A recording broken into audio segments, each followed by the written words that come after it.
Hello mes poupées, comment nous y est? Moi pense que nous en forme, moi-même, moi ok. Je dis à moi venir avec une autre vidéo pour nous, c'est pour cheveux nous, comment pour nous faire traitement pour cheveux nous, comment pour nous traiter cheveux nous. Traitement ça la fait cheveux nous fins, la fait cheveux nous belles, bouclés et la grandi. Ok ma chérie?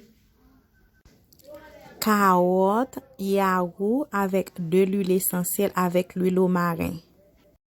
Nous ka blender là avec tout yaourt. Moi-même moi écrasé pas nan, moi passer là par soi.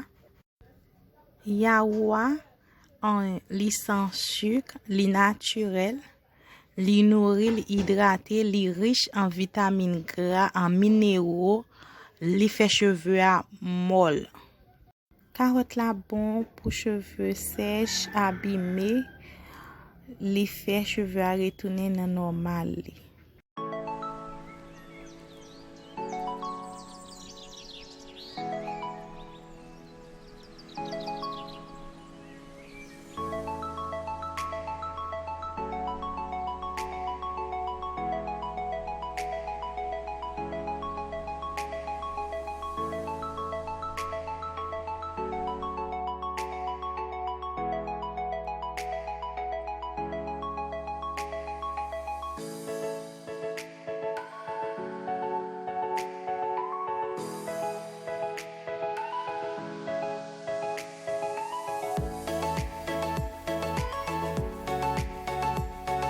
L'huile au marin bon pour croissance cheveux. Mettez 4 cuillères en l'huile au marin. Huile essentielle abatea, li antibactérienne, li contre cheveux qui gras. Moi mettez 5 gouttes. Essentiellement poivré, li fait cheveux à pousser plus rapide, li activer circulation sanguine. Moi mettez 5 gouttes là-dedans tout.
Après ça, moi mettez 4 petits grains l'huile fade mori.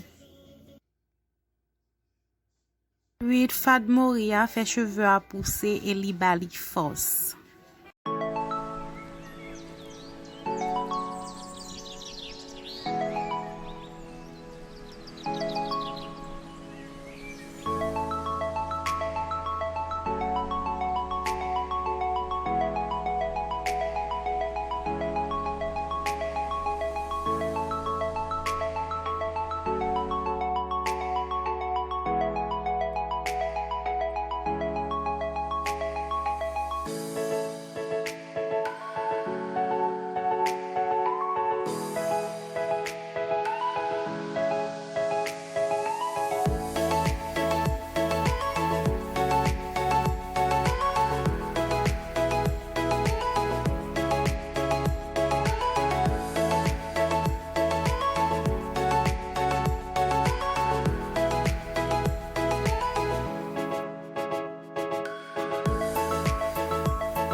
Men chéri, moi tout mette ti mas mwen pou m fè visaj la bel.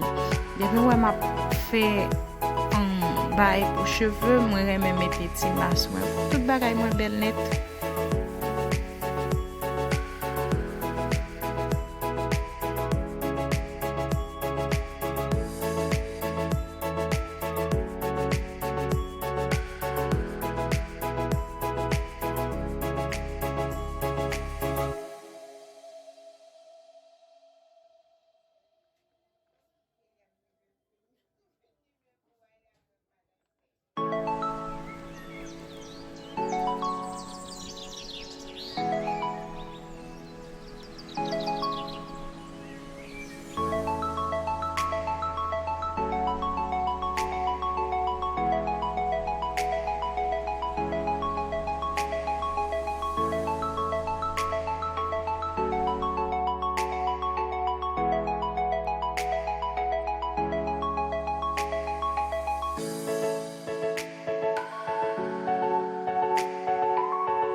Sa yel, mwen fè 5 minutes ap masa el.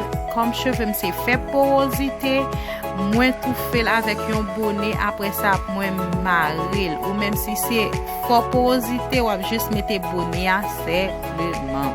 Ok? Map kitel fè une tan apre sa pou mka lavel.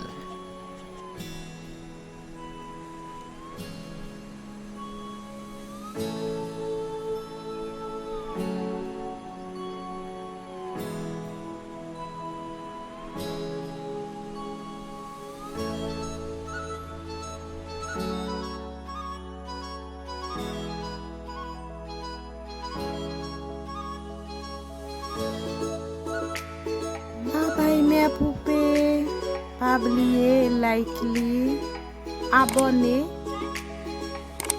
partager, peser ti cloche là.